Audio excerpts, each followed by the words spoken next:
दोस्तों, जरा सोचिए, अगर आपके पास सिर्फ एक ही समय का भोजन हो और आपको कोई ऐसा मिले जो आपसे भी ज्यादा भूखा हो, तो आप क्या करेंगे?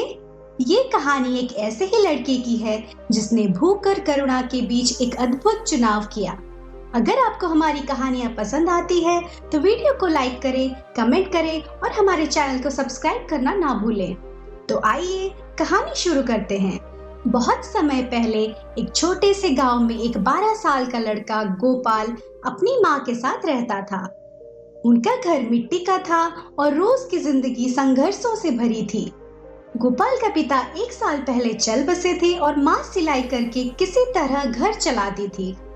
उस दिन सुबह से ही गोपाल ने कुछ नहीं खाया था। माँ ने शाम के लिए मुश्किल से 2 रोटियां बनाई थी। गोपाल बहुत भूखा था, पर माँ ने कहा, बेटा, अभी थोड़ा और इंतजार कर लो, रात के खाने में यही बचा है।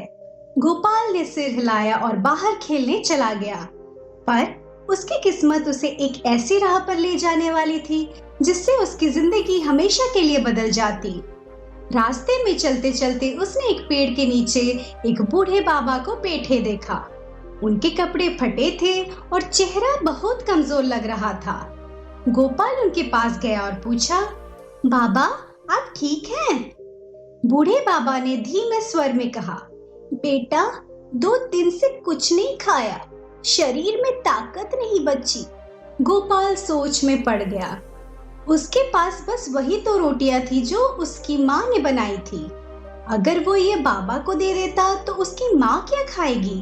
वो खुद कैसे सोएगा?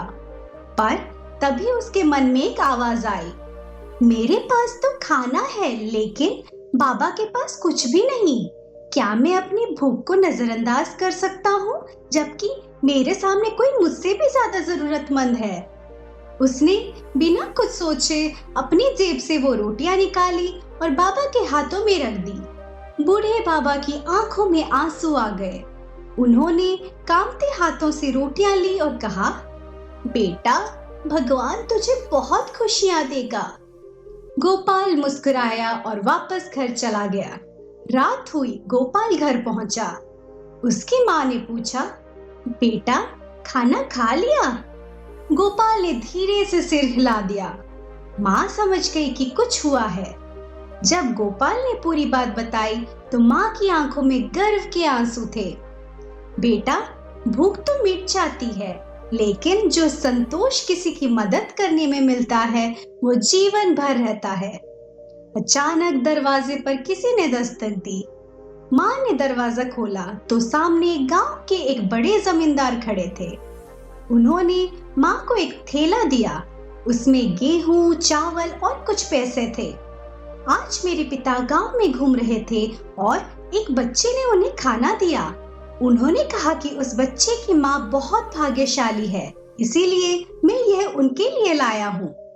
गोपाल और उसकी माँ की आंखों में आंसू आ गए।